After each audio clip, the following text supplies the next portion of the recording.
You're listening to MRP, the Metal Robot Podcast. We briefly mentioned that Nathan was trying to also get the vocals to sit well with the music. And as we briefly discussed, symphonic metal especially is very hard to mix.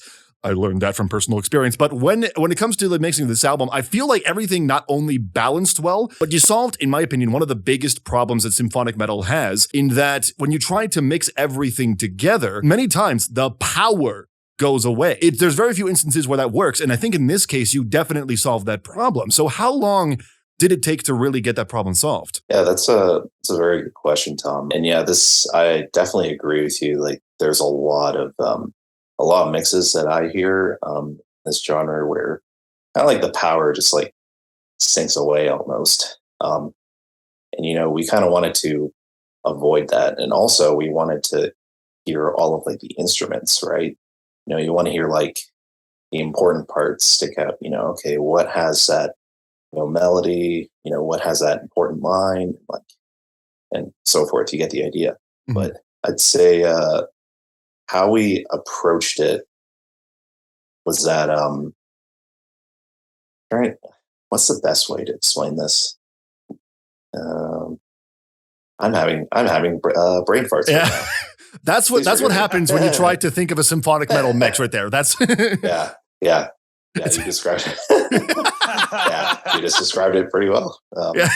Because mixes like that just make your brain go like just that. And your computer CPU. Yes, indeed, it does. Yeah. Okay. If you're talking about mixing specifically, because there's so many like parts of the process, right? Mm-hmm. So obviously, I guess I'll talk about this first. A little bit before the mixing, but obviously, getting the edits right and everything, and sort of like reproducing and mixing it before we went into the actual mix. And this was just something I did because I felt that it would make things a lot easier. So obviously Mario's like very good with selecting his guitar tones, his drum tones, and like that's definitely his like sort of thing. And we also recorded Lucas Machili's bass parts there as well, and we also put those there. And I was kind of mostly in charge of like editing all that together, make sure all the edits were tight and stuff like that. So obviously you have to do that before mixing. Editing aside, of course, which is very important. Obviously getting the arrangement right. We spent a long time on making sure the arrangements were correct, like making sure all those gaps were filled. And that's kind of what gave the song a lot of power. And that's the thing. It's really the arrangement that gives the mix a lot of power, and also kind of recording the instruments properly and so forth. But having a really strong like arrangement before you're even mixing it is key. And that's also another reason why a lot of like symphonic metal mixes, like you were saying, like lack a lot of power. It's definitely because of that reason. Mm-hmm. You got to have like solid arrangement, especially orchestral arrangements, because that's a large part of the sound, and that's kind of what fills up all the gaps and so forth. So that obviously had to be really solid. And then basically as I was like arranging the parts and so forth, I was kind of pre-mixing before we actually went to the mix. And it was the same with the vocals too. Like I balanced out all the orchestral instruments to my liking, and this was just to like a demo mix. So Mario just sent me some like demo drums to work with. Like, okay, this is the structure. Here's the guitars too, and it goes to here and so forth. So I would build the orchestral arrangement like around that. Basically, I would also do like vocal editing and like all the other stuff in the same session, just to keep everything in one place. But basically, I was mixing orchestrations to a demo. That's basically what was happening, and it sounds risky, but you'd be surprised at actually how well it fit in the final mix. Surprisingly. But yeah, I'll get to that point in a second. But basically, so I did the orchestrations in a session, and we mixed it all with just some small EQ, compression, so on and so forth. did all the automation balances, dynamics, and then obviously I put Alex's vocals in the same session, and I edited those in there as well. And I kind of just decided, you know what, instead of like mixing most of these in the final mix, I'm just gonna like mix them here. And again, another risky move because it's like, is this gonna fit in the final mix? I have no idea. Let's see what happens. So took a bit of a risk with that. Depression effects. We always love talking about how Howard Benson Vocals is a fucking amazing plugin, so we use that. Yeah. And so I put it on Alex's vocals, sounded fantastic, and from there, did all the EQ and so forth, all the reverb trails, effects, so forth. So I did like mostly the orchestral and vocal mixing in the same session to that like demo that Mario sent me. So I did just all there. Now here's a funny catch, like when it gets into the final mix. This is the funny part. When we dropped it in, it actually fit with what Mario was starting with. It was just very surprising because I think at first I thought it wasn't going to work, but I think because of how me and Mario think so similarly in like terms of like how we'd like to hear things, it just worked. There were a few instances where we sort of redid the vocals in some of the mixes, but most of the time I just did the stuff on my end, and then all the orchestral stuff I just said, you know, I'm just going to mix this before we put it into the final mix, and almost losing my train of thought there.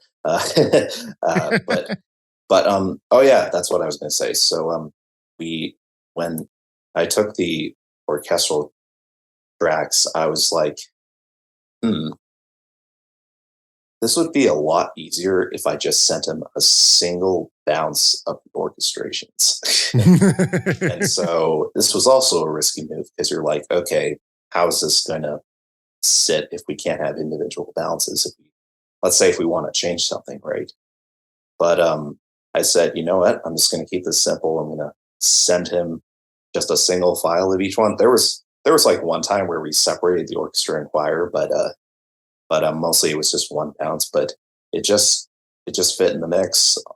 It just fitted. Like all we needed was some extra automation to like enhance like the balancing, to enhance the dynamics, and just a small bit of EQ, and that was it. I don't think we added anything else to it because like it was like if you do like prep and like mix ahead of time, it's a lot easier for it to sit like later. And it was kind of the same with Alex's vocals. You know, it didn't need like so much. It needed some things here and there, but like and some extra stuff when we put it in. But yeah, I also yeah yeah yeah. Wow. Awesome.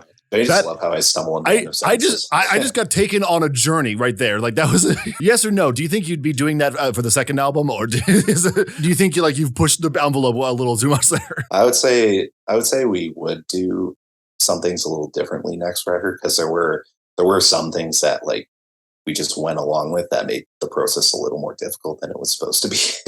But you know, I think we just rolled with it because we knew it was going to work out and it was going to be okay. And you know, when we got to the actual mixing stage, we were just like, yep, this will do just fine.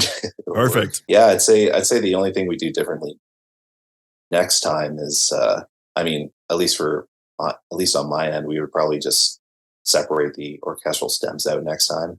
If we ever, but yeah, I know we were talking about the mix and stuff, and like hearing the individual like elements and stuff. I forgot to talk about that. So that part, so now actual mixing stage. Here we go. So we add all the elements there. Got like kind of the drums and bass and guitar sitting where they mostly needed to be. That was mostly like kind of like what Mario was doing, and he likes to. I mean, this is what I observe about him. He likes to do like the general balancing kind of like that.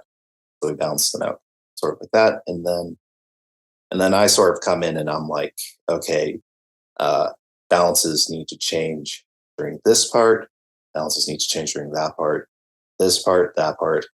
And basically you end up with a bunch of automation everywhere, which takes some time, but I really like when mixes have that aspect where you're hearing like changes and you're able to actually bring out elements that matter, right? If there's a guitar riff that's very important that needs to stand out, or like there's like a vocal part that needs to like stand out, maybe like bring lots of elements down, kind of like novice pyromancy. Like it just goes full force at you all at once. But then like when the vocals come in, you notice like all the other stuff just kind of comes down a little bit. And then you're like, oh, I can hear the words now. Right? Yeah. Or like maybe this orchestral climax is very important, so that sticks out over the guitars. Maybe the guitars are just a supporting part. Yeah, it's really those like balance changes that kind of make a symphonic male mix a little more powerful. And obviously making sure your low end is very thick. That's another way to make your mixes sound powerful. Like those Nightwish mixes sound very full for a reason, right? Like they have like that really solid foundation. But yeah, anyway, that's my take on it. So yeah. Yeah, I think mixing engineers who are listening, take notes. I think this man might be onto something here. You just listened to MRP, the Metal Robot Podcast.